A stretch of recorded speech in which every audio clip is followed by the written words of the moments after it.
specialization, originality, interest. What should you consider in selecting your research topic? Hello, SciPals! I am Ma'am Marga Calvendra, your science teacher for today. In this episode of Agham Alam Hub, we are going to discuss tips in selecting your research topic. We will identify the possible sources of research topics. We will also specify the different criteria in selecting your research topic. Furthermore, we are going to appreciate the importance of settling on a topic before conducting a research. In the next few minutes, we will explore science for another moment.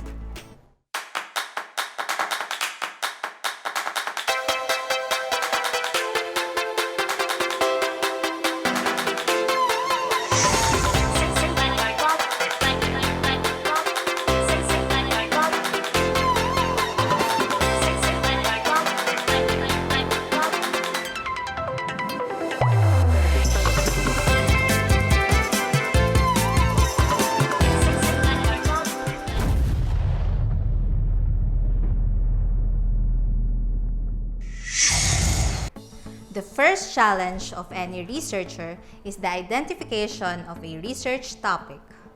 According to Birion et al., a research topic is an intellectual stimulus calling for an answer in the form of scientific inquiry.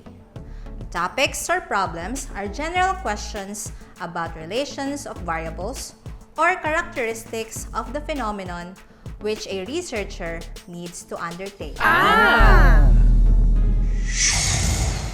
These are the things that may be considered before starting a research activity. 1. Prevailing theories or philosophy. Theories are ideas about how things relate to each other. Theories may be useful in suggesting interesting questions and generally guiding fieldwork, but should not restrict us from exploring alternative explanations.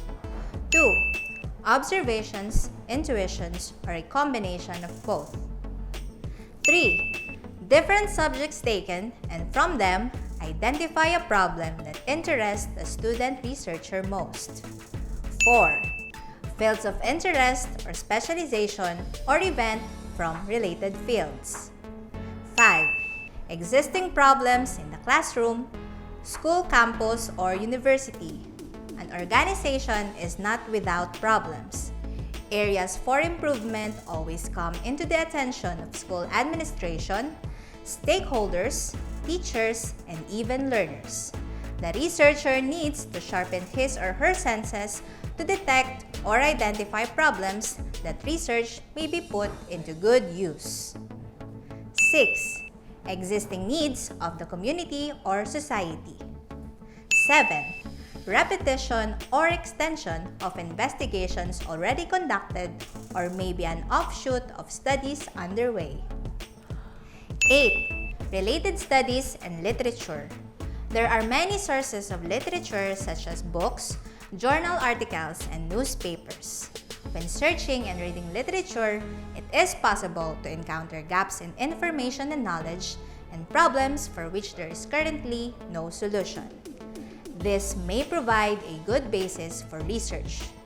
We are also flooded with information presented by the media such as television, which again might give rise to research ideas. 9. Advice of authorities or experts from funding agencies.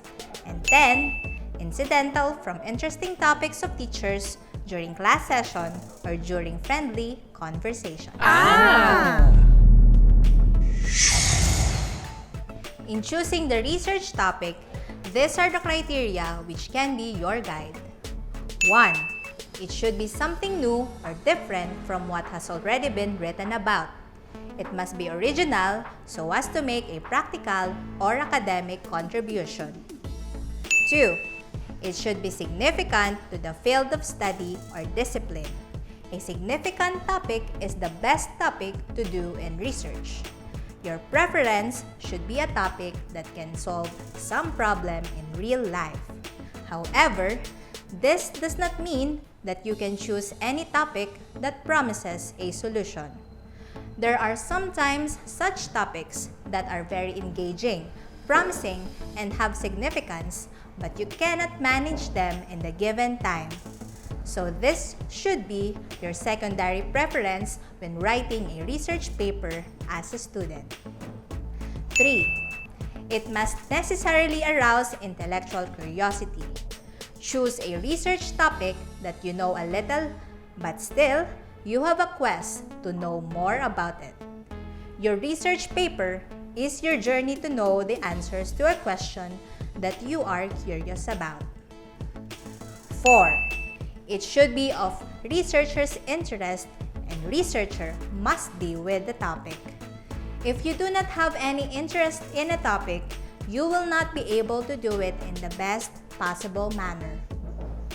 Even professionals and researchers in advanced level conduct research on topics that they are curious about. They do not take any random question and start a research on it. Your interest in the topic means that you will happily work and have better end result. 5. It should be clear, not ambiguous. It should be specific, not general. Your topic must be narrow and focused enough to be interesting, yet broad enough to find adequate information. 6. It should consider the training and personal qualifications of the researcher. Be honest about your abilities. Ask yourself, this is what the study demands. Do I have the skills to do it? If not, determine if you can develop the skills or bring together a research team. 7. It should consider the availability of data involved in the study and the methods and techniques to be employed in gathering them, as well as the availability of effective instruments for gathering the data and their treatment. There should be enough sources available so that you can quote in your research paper. Selecting a topic on which there is no any source material available can make your writing very difficult. Ample reference material is necessary as you will be at ease to finish the research on time. 8. Every research project needs a budget. It should consider the financial capacity of the researcher to support the project. 9. You should consider the time factor involved in the undertaking. Every researcher has limited resources, especially time, and the research project should finish before the deadline. Choose a topic that you can easily justify within the given time frame. If you select a topic that is very interesting and inspiring to you, you should narrow it down so that it is workable. Lastly, topic selection requires a researcher to be skillful. Without a good topic, even tens of thousands or even hundreds of thousands or millions of words will be useless nonsense. A good topic selection can make the research more effective.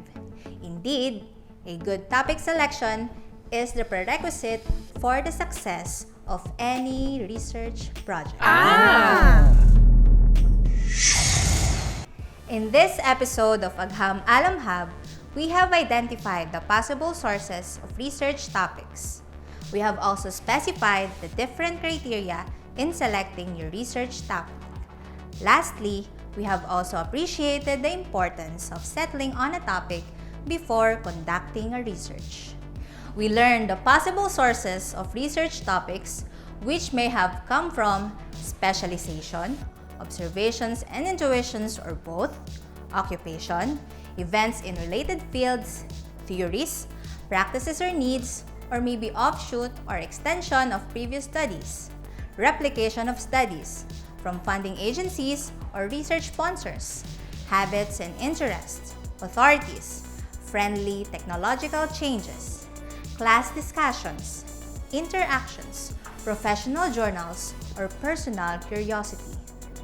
We also learned what to consider in selecting the research topic.